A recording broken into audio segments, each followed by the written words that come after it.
Olá pessoal, tudo bem? Aqui é o Escudeiro de novo. Pessoal, continuando aquele projeto do Challenge, do Alura Challenge Backend, a nossa API de depoimento, lembra que eu falei para vocês no vídeo de ontem que eu tinha percebido que faltava lá na nossa validação. Que validação? Se a gente olhar aqui, por exemplo, no recorde de dados cadastro depoimento, ele valida os três atributos aqui, a URL imagem, o depoimento e o nome do autor. Eles não podem ser brancos nem nulo, né? Então ele valida e ele dá uma mensagem aqui dizendo, ó, o URL da imagem é obrigatório, depoimento é obrigatório, nome do autor é obrigatório. Mas quando a gente testava aqui via Postman, ele dava só o erro 400, mas ele não mostrava lá, né, aquele monte de coisa que é exception.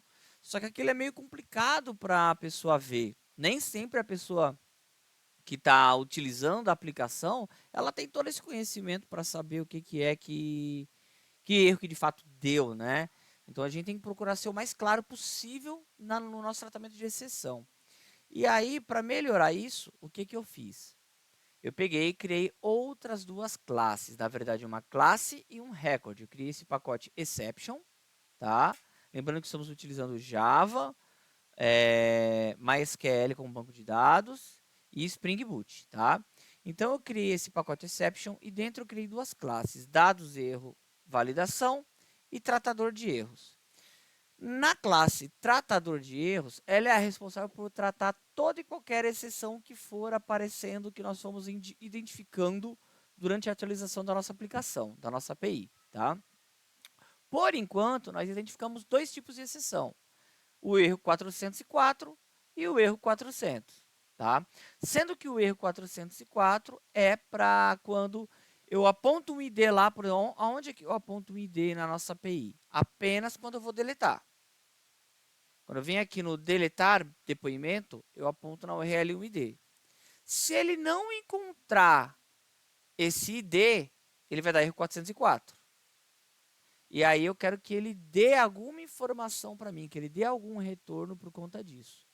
E a tratativa de erro mais bacana que eu acho que tem aqui é a do erro 400, tá?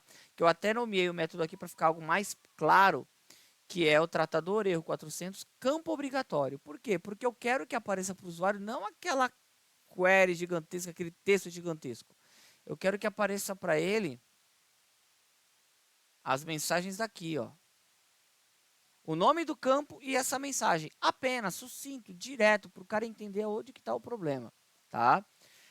Para cada método que a gente cria aqui, ó, quando a gente cria essa classe tratador de erros ou uma classe para tratar o erro, eu tenho que colocar a anotação REST Controller Advice, para que o Spring reconheça essa classe como um controller também, mas não é o controller que vai ter mapeamento de rota, é um outro tipo de controller. E aí, para cada método que eu criar, eu tenho que em cima colocar a anotação @exceptionHandler e entre parênteses passar como parâmetro para ela o tipo de exceção que ele vai reconhecer no código, que vai dar. Então aquela exceção que estoura com um monte de linha lá no código é ela que eu vou pegar e colocar aqui, a classe da exceção. Por isso que na que trata erro 404 está Entity Not Found Exception e na erro 400 está Method Argument Not Valid Exception.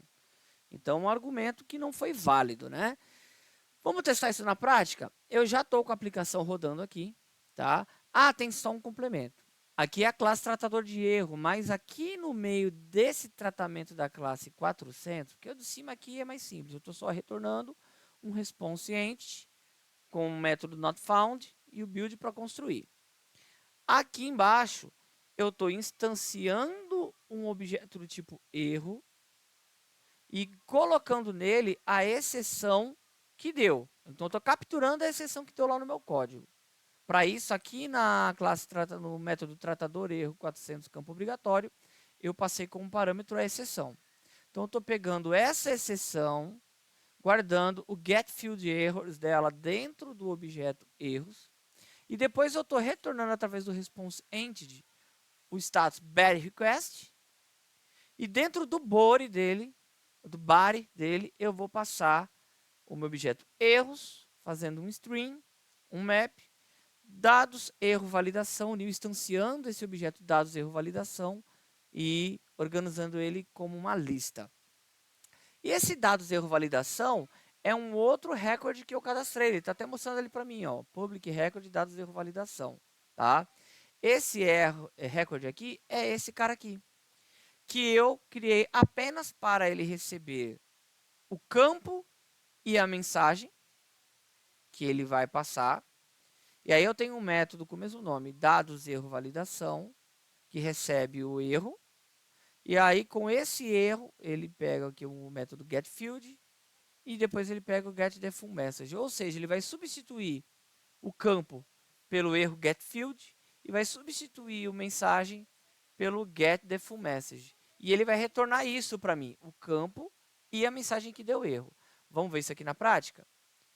Então eu estou aqui ó, com a nossa API, está rodando, vou aqui listar os depoimentos que eu tenho cadastrado, todos eles têm a URL, o ID, a URL da imagem, o depoimento em si, o que o usuário escreveu como depoimento, o nome do autor desse depoimento, a data de criação e a data de atualização, certo? Eu vou pegar e vou cadastrar um novo. Vou vir aqui no cadastrar, vou passar um JSON. E eu sei aqui na validação do nosso código, dados cadastro, depoimento, que os 3 atributos aqui, o campo URL, imagem, depoimento e nome autor, são obrigatórios. E que se eu não informar nenhum deles, no caso, ele tem que me retornar essa mensagem. É o que eu espero, em vez daquele monte de texto ali que confunde o usuário. Então, primeiro eu vou suprimir a URL da imagem. Não vou passar a URL da imagem no JSON. Se o meu front-end mandar esse campo URL da imagem sem dado, ele vai me dar aqui, ó, ele tratou a minha exceção. Ó. Ele está dizendo que o campo URL imagem é obrigatório. Então, qual que é o campo? URL imagem. Qual que é a mensagem? O URL da imagem é obrigatória. Já se eu ocultar o depoimento e tentar mandar, opa, campo depoimento, depoimento é obrigatório. Da mesma forma, se eu ocultar o autor e passar, campo nome do autor é obrigatório. Então ele está tratando o meu erro. Mas se eu passar com tudo, será que vai? Deu um created e aí criou o ID depoimento 10 com URL, depoimento e nome do autor. Então essa é a implementação que eu fiquei de colocar ontem e eu falei que eu ia colocar. Estou mostrando aqui para vocês. Acho bem bacana e vamos seguir evoluindo com essa API até a gente ter o projetinho do Alura Challenge Backend completo, beleza? É isso aí, falou, valeu!